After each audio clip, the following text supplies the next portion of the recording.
Hey guys and gals, Jim here, and I decided before I start my paint work on this, so I'm gonna show y'all what the kit looks like. It's completely built, everything's sealed up and glued together, including the top engine parts and all that. As I'm not using the lighting kits from round two and all that. I did my own lighting, so that's all buttoned up. I just consider any time you got removable pieces on a model like this, I don't know, it kind of makes it more toy-like. And if you don't glue, especially this here front hatch down, where you get to the battery pack with the on and off switch on it, it doesn't sit flush. It kind of doesn't want to sit real nice like it should if it was glued down. So, but even way before I ordered this kit, I was planning on doing my own lighting on it anyway, and the only reason I did order the lighting kit to start out with because I thought we needed the photo etch because this here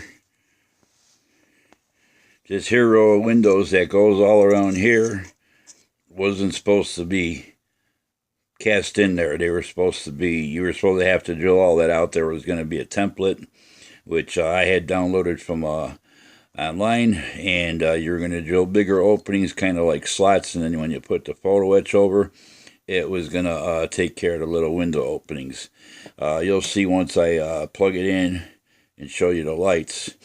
The problem with the photo etch, like I kept describing, if you look at this is all curved, and on these here pieces, there's one, two, this is part of the upper part here, and then you got another two pieces on this side. And those are the ones I'm talking about in the first step of the instructions. They got the numbers backwards. You got to reverse the ones that are supposed to go on this side actually go here. And the ones that are supposed to go on this side, it's all vice versa kind of stuff. So anybody got any questions, feel free to get a hold of me and find out more. But anyway, these here pieces are curved. And right about the center of them, there's a raised, almost like a definite edge to them, where the photo etch wraps around from one end to the other end, and if you try to curve it to conform to that and then wrap it around, you're going to have little kinks on the top and bottom edge of the photo etch,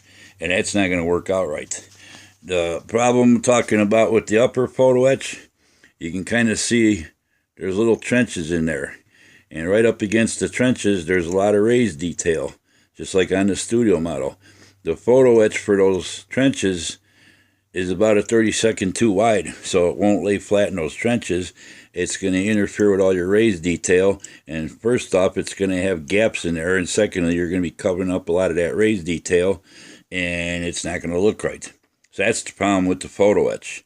I didn't even have to take it out of the package. I didn't open none of the packages from the lighting kit. I checked it all out, looked at the photo etch. That's one of the first things I discovered when I held it up to this piece. The strips of photo etch that go in those recessed areas are way too wide. Imagine that, after a year working on this kit, they couldn't get it right. So, anyway, the kit, the detail is awesome and all that. All the little greebles and stuff that you see on the studio scale model and in the movie and stuff, it's all there. They didn't miss a beat. I mean, if it wasn't for all the other issues, I'd give this a 10, but with all the other issues, I'd give it a 5. If the kit itself had any more issues, I'd probably give it a big fat 0, but because of the size, the scale, and the detail, I'm being fair. But anyway, so this is the model. I got it just on a makeshift little base right now. That brass tube is epoxied in there. That's going to eventually be, it's going to sit inside of a longer tube on my base because I'm going to set it about the same height as my refit Enterprise and all that. So you can better see the underside detail. This is just my that block of wood. It's just basically to keep the wires from getting sliced by the edge of the brass tubing because I got all the wiring run through already. So that's just a safety issue and stuff, and I'll probably take the wood block off once I start painting it and stuff because I'll have to be flipping it over and all that, and that'll just get in the way. Wires all get bundled up and wrapped inside a little plastic bag. So, but I just did a couple videos today as far as the directions. Step number 10, all those little detail parts. I call them butterflies. We'll try to get in a little better. All this here little detail and stuff. They don't show real clear illustrations as to how and where they should mount. They just basically got this goes here, this goes there, but it's very vague. There are actually, on the neck part itself, it's kind of hard to get in because everything's so close and there's a lot of other little parts in there. There are little tiny holes in there, and being that it's molded in black plastic, it makes it more difficult to find them.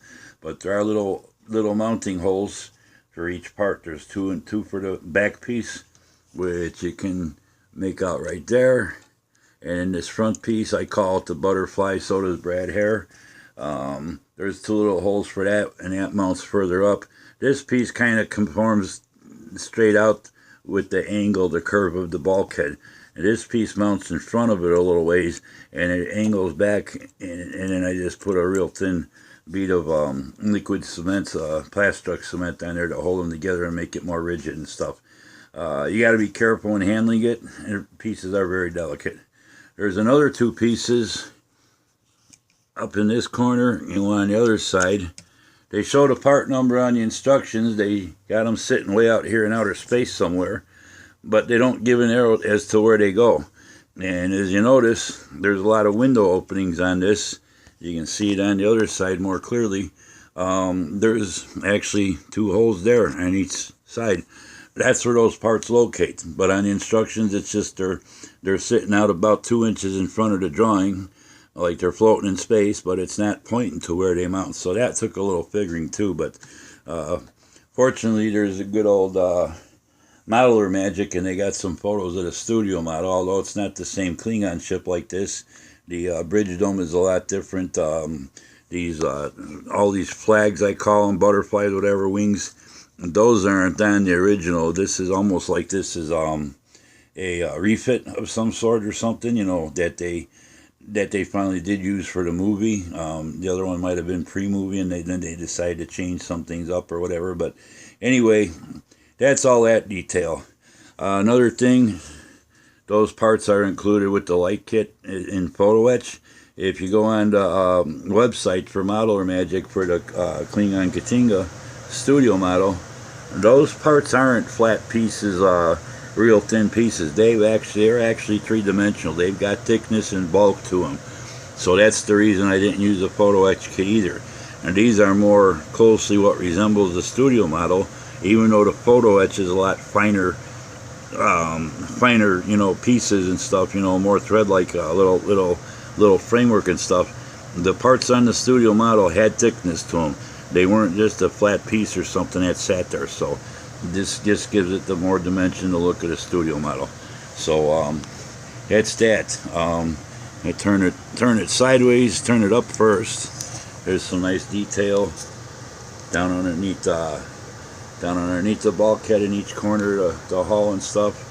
A couple little add-on pieces that are very delicate, so you got to be careful when handling them and all that. The kit went together really nice. I mean, other than my this is the side here where I had my big warp issue, and this piece wasn't put together.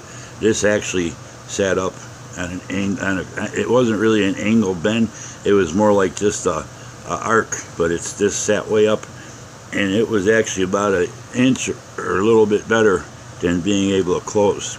It had nothing to do with the mounting pins. Once I got started gluing this side down, I worked my way around, putting a little bead of glue, worked along the back, and when I got to this point, everything started fitting right in. There's no deformities in it. Both sides match identical. There's no deformities as far as the engine sitting crooked or anything like that. So you know, even though it has a warp issue, it looks awful, everything worked out fine. It came out to be a nice looking model. Now recently, the last few days, I've been talking with this past week I've been talking with the gentleman from Round 2 who oversaw the production of this and worked on the design of it, and you know, saw it from start to finish over the past year that it was in production and going through the different stages. He's been getting hundreds of phone calls a day, and lately he's been getting a lot of people calling him with the neck pieces being warped. Now that is a big issue, because if these neck pieces are warped, you got problems, because none of this stuff is going to sit right. Fortunately, mine were straight as an arrow, so no problems with that, and all that. So the joint here is nice and solid. It's a pretty thick two pieces. It's two pieces thick here, because you got the top hull and the lower hull fit inside each other at this point to make a real strong wall here, instead of just a thin styrene piece of plastic like one layer. It's like a double layer almost. And this has got some almost like snap fit tabs, and it's got a real wide glue joint area, probably about 1/8 of an inch wide, where you could really get a good bead of glue in there and stuff. So that's nice and plenty strong, and you see I'm lifting it up by that. The model itself, when it's put together, it doesn't weigh very much at all. It's very lightweight, so you don't have to worry about no kind of issues with stuff breaking and all that. So got all that done. Give you a little side view and stuff. All this fit together real nice. There's very little seams that show on this, and the way the parts fit, it's on the order of the TOS Enterprise, when they had the little overlap, like tongue and groove type deal, where the one piece had a little inner lip and the other piece fit over it. So when you glue the joints together, everything's sealed up real nice and stuff. These parts here are actually all molded one piece, so you don't have like the old K'tinga kit that you bought from AMT, where you had to glue these little wing parts on to these, and then you glued the nacelles on and all that. This was all one piece, and the same with the bottom portion. All you had to do was pop the nacelles on, and then of course you pop the vents inside of there, and that, and then you got three pieces for the back. You got your one panel here. You got another one on that side. They got real nice detail on all them areas. And then you got your center panel with the engines and your rear photon. If you don't want to use the rear photon, they do give you another piece for a cover and all that. I guess Paragraphics has got a photo that said if you want to cut out the shuttle bay doors, you can cut that out and all that. I'm not going that route. I like it just as is, you know. This is not a real big shuttle bay like you'd have on an Enterprise anyway and stuff. Again, this part's all glued down. Where you would have, this is where you would have your underneath this. If I were able to pop this off, there's a couple little pins in there that you snap that little. It's not really a circuit board. All it is a board that contains all the resistors for all the LEDs. There's no circuit on there that makes the flashes do anything. Those are just basically simple flashing LEDs. They're basically comparable to a slow flashing LED, which is pretty fast. I built my own circuit board. I got the two flashing lights, which, by the way, in the kit, they're white LEDs. They're supposed to be red. If you watch the movie, they are red. A lot of other people noticed that too. But anyway, I got them timed exactly to the 1/10 of a second with the film, so I got them at the right flash rate and stuff. Other than that, you know, there's a couple little add-on detail parts down in the back of the nacelle here, you know, but other than that, it's just basically 1, 2, 3, 4. Then you got your fifth piece. There's a clear piece that goes in here, kind of goofy looking gooseneck type deal. It comes through, there's two holes on each side that the little pegs fit in, and then down on the bottom, you'll see it when I light it.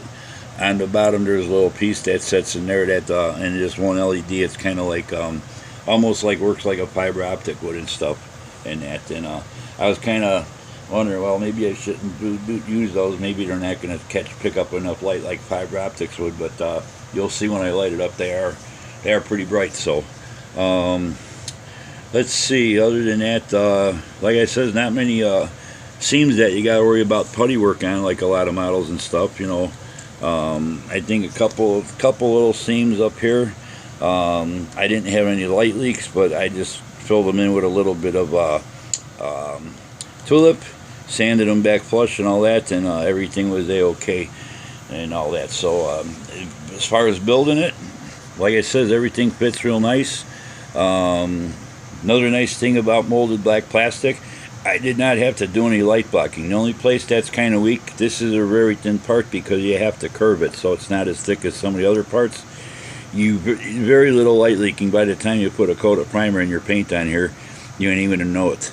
And the same with this dome. I didn't use the resin dome. This dome, the detail is not much different on the resin piece than it is on the black piece. And I just went with the black part anyway. So I mean, it's got the same detail. It might not be as crisp, but upon unless you get right down there with a microscope, you're not going to know the difference. The detail on here, like I said, round two did very good. It's comparable to Mobius, or I wouldn't quite go as far as saying Bandai. Although all the little greeble work, this is the most detailed area up here, where you got all the little raised areas, surfaces and stuff, and all the little greebles that stick out on here around the bridge dome and stuff. That's the most detailed area and stuff, and they did a real good job of capturing all that and stuff. And I must say they made me proud when I saw this and took the parts out of the bag for the first time. But soon after that, I found the warp issue. Then I start looking through the directions, and I wasn't going to build this till after the holidays, but since I start messing with it and noticing all the issues with it, I decided, what the hell, let's go for it. It was fresh in my mind, and I wanted to see if it was going to work out okay, or if I was going to be sending it back to get a replacement or replacement parts or whatnot. But that wasn't the case. So let's plug her in, and we'll get some light. And I'm going to turn off my light behind me so we can better see regular room lighting, what she's going to look like. And then we'll go for a little run around the block. Okay. So this is the head, and as you could tell, all the windows up there, there's a lot of bright spots in there. Once I get done painted, I didn't use any clear plastic. I didn't use any red plastic parts, first off.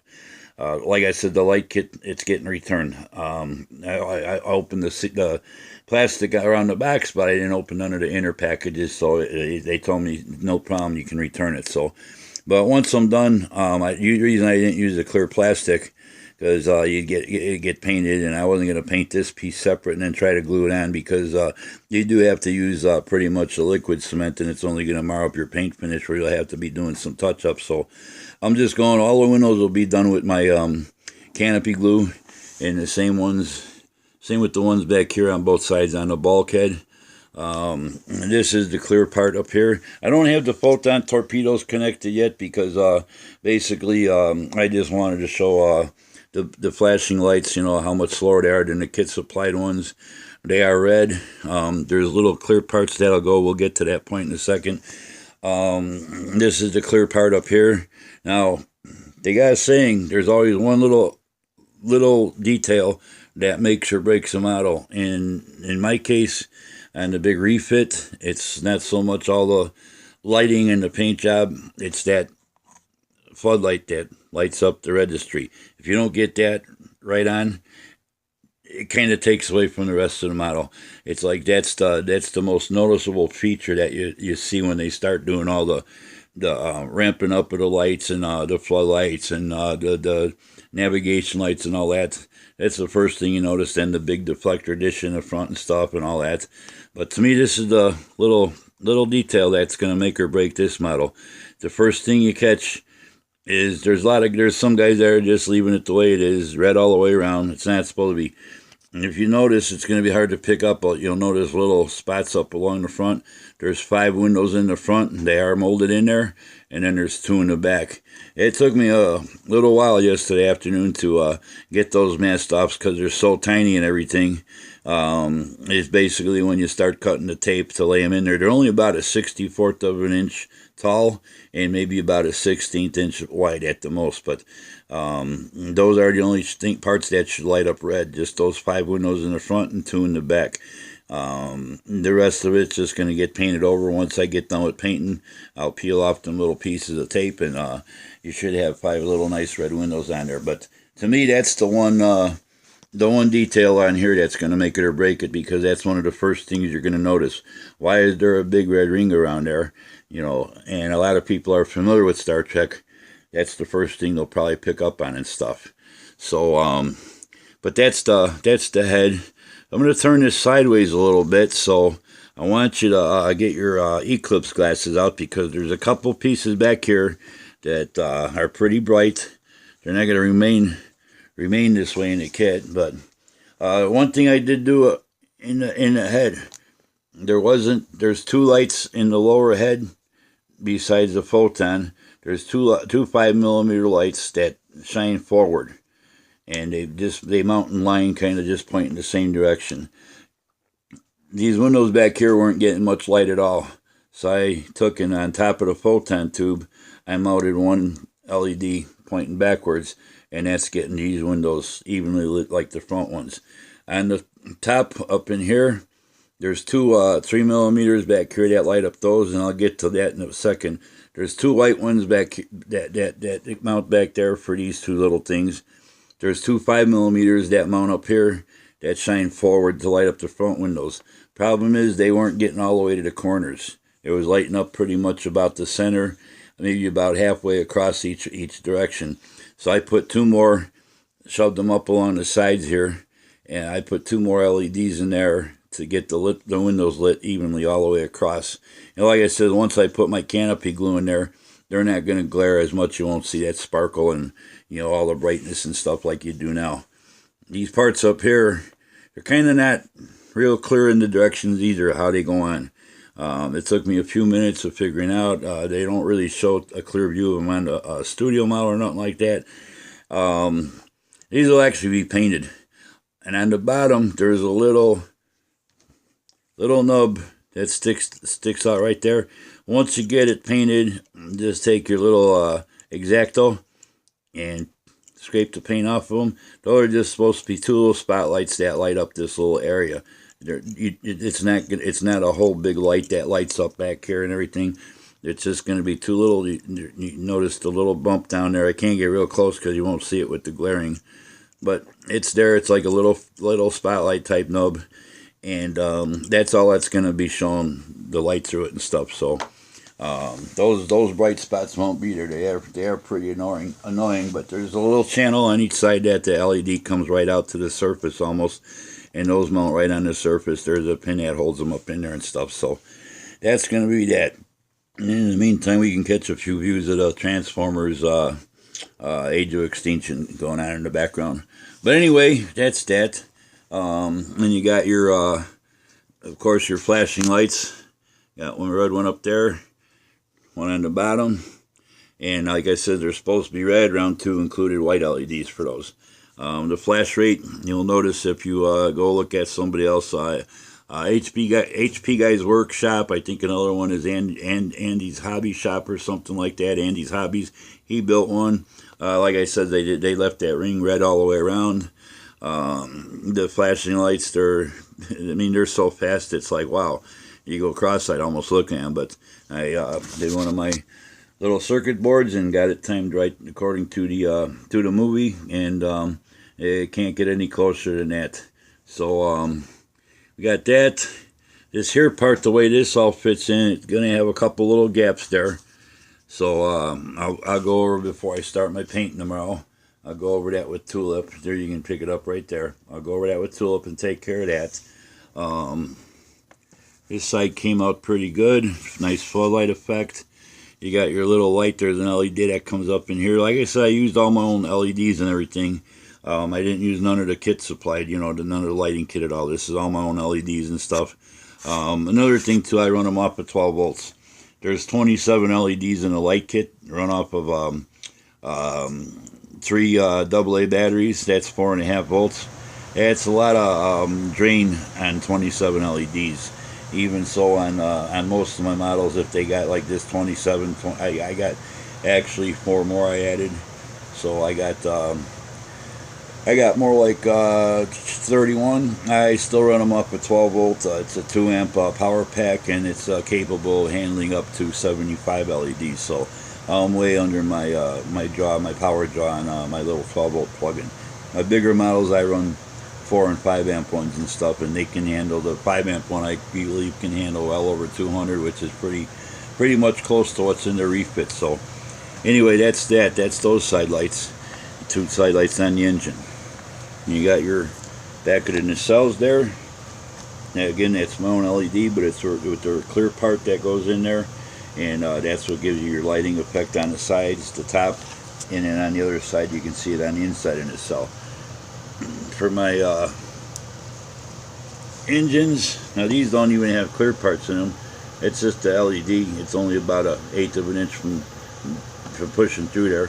So I didn't even use no clear parts. I might just fill those in with canopy glue too, because they're a little bit brighter than what I like. For my engines, I did light them up with flickering LEDs, red flickering LEDs, and all that. And I haven't got the engine parts, the covers on there with the lenses in them, the clear lenses, because I'm going to diffuse them, and I'm going to paint the engine housing up, and then once I get them painted up, then I'll glue them on. Before I paint the rest of the model, I'll glue them on.